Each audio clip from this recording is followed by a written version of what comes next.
Right out of the gate, there might be some spoilers in this review of House of Cards Season 4. So, bottom line, I enjoyed this season. I got a few quibbles about it, but it didn't detract from my overall enjoyment of the show this year. So, go check it out for yourself if you're a House of Cards fan. You won't be disappointed, but at the same time, you might take certain issues as I did with some of the plot lines. So let's get right into it. Everyone's at the top of their game, of course. Kevin Spacey, again, just being a phenomenal president. Robin Wright, really demonstrating that she's holding her own more than ever now against him and everyone else that's against them as a family in general. You get a couple of new characters introduced this season, such as Claire's mom, who...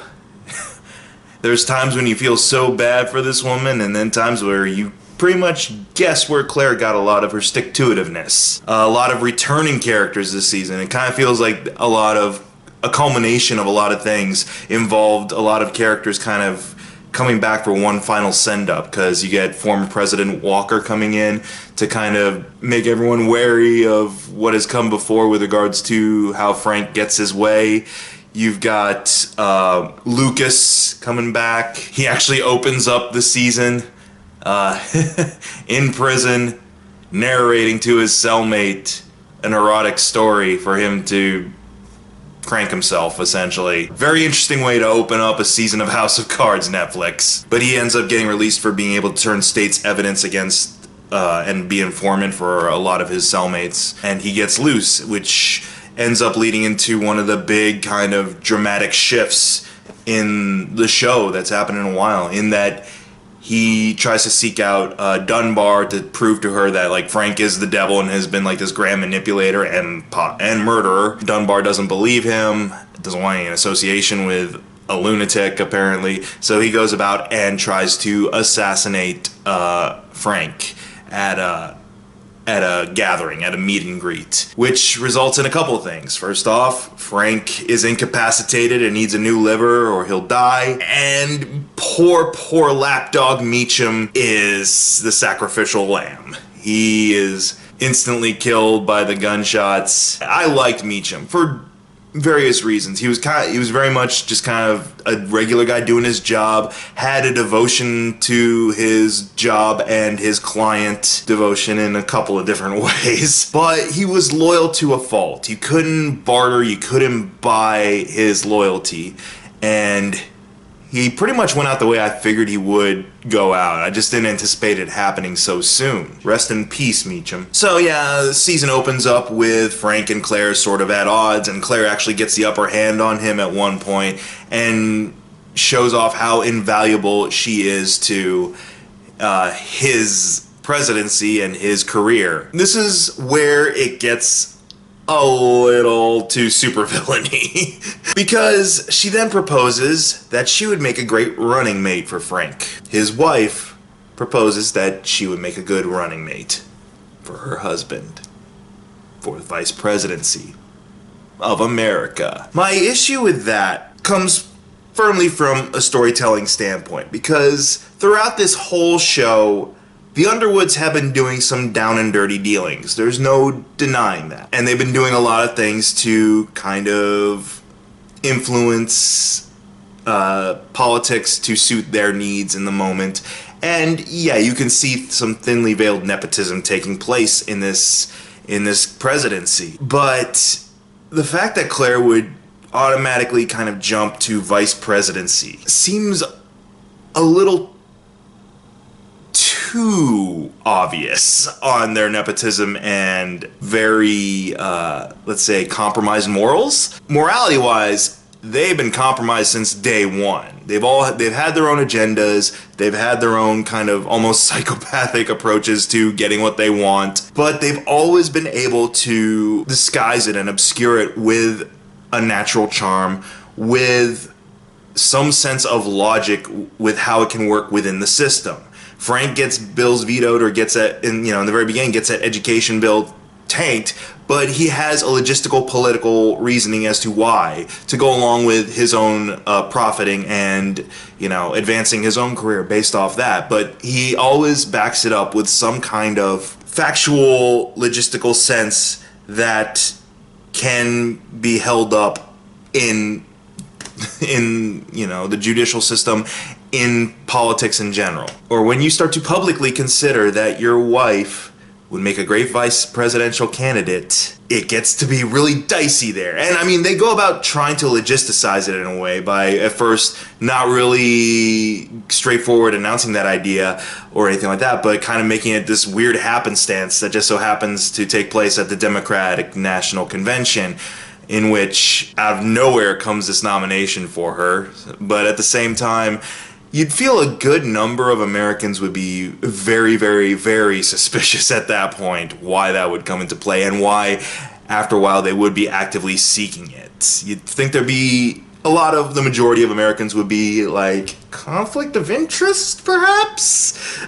But regardless of that, I mean, they do try to very much logisticize and make it convincing how this could take place. So it is ambitious, I'll give the show that. It just feels like it's straying a little bit too far out of the expected and normal tactics we've come to expect from the Underwoods. But I mean, there's a lot of other stuff that kind of gets a very soap opera-y, very, very soap opera-y in this season, such as the blackmail of Remy and Jackie, which, I mean, yeah, granted, that would probably take place in real life, but they draw that out pretty much throughout the entire season, when the resolution didn't leave me that satisfied, because they end up just being like, to hell with it, let's turn against these people anyways, and just drive off into the sunset together.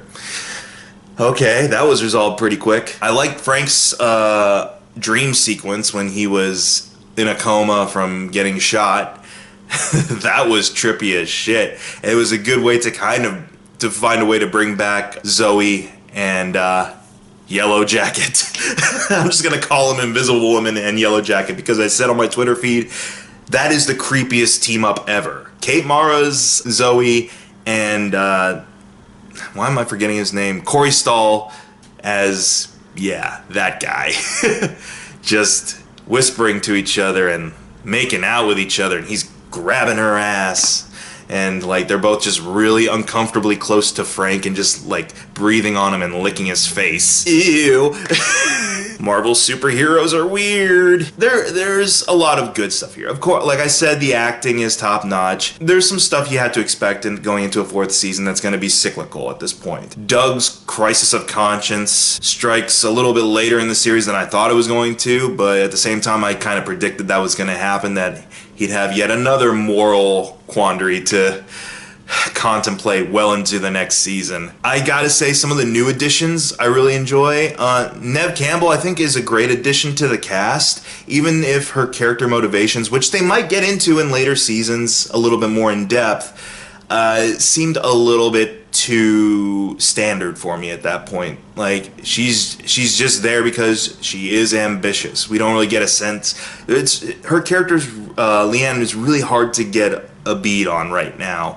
So hopefully they can do some pretty interesting things with her further down the line, because she was really just kind of relegated to being Claire's right-hand woman. She's really unfazed by a lot of the predicaments that crop up, and is, I want to say, maybe a little too resourceful in the fact that I don't see her sweat enough in this show. It doesn't seem like anything is really a problem with her, and maybe, I guess that in a way she's the new Doug, because at this point Doug has been compromised way too many times, that maybe that's the intent, is that he's might at some point feel really, really threatened by the fact that here's Doug 2.0 and it's a chick. She does a good job. I really dig Joel Kinnaman in this role as this Republican New York governor who is trying to run against Frank. It's the most charismatic I've seen Joel Kinnaman in something for a long while.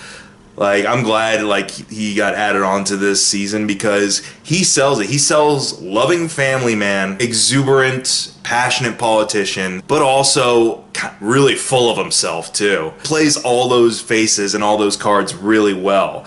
Like, when he's delivering a speech in front of people about saying, you know, take back, essentially giving a lot of very Trumpy lines and dialogue in a way. He is very charismatic. He is very convincing in those speeches. When you see him interact with his family for the first time, like on my Twitter, I said Joel Kinnaman enters with a bang, and he does. But he's like really good with his kids and everything like that. I mean, which makes sense because he's this guy who's all about social media. Like, let's drop this curtain between us and the general population. Here, I'm gonna live stream breakfast with my family. And he does that and everything like that. Like, this very tech savvy, social media savvy, but extremely likable family man. But then as the season progresses and you tap into more dynamics between him and Frank, you start to see a little bit more of the ego that's driving all of this, and how he is a very egotistical, self-centered person. Tom, the writer, returns.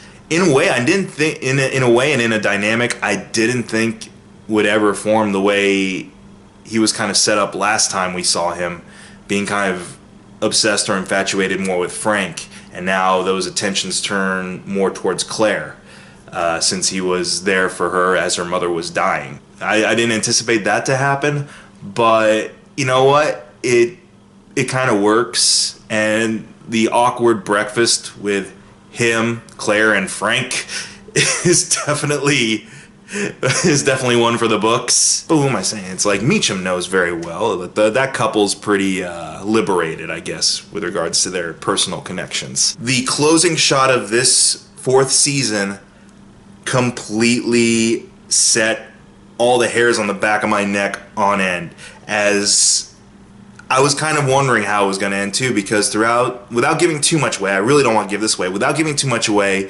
Frank doesn't really break the 4th wall a lot this season. He does, here and there, but it's not quite as regular as it had been in previous seasons.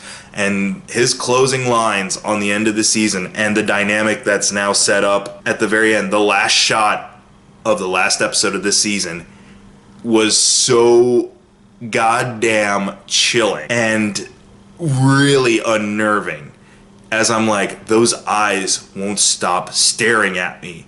It was very unsettling, to say the least. I don't know, that might just be a one-time thing to kind of demonstrate how the new focus they're going to be taking, but if they ever return to that particular setup, I might be thoroughly creeped out in season 5. Oh yeah, and before I wrap up here, Freddy called the president a motherfucker. Dig it, son.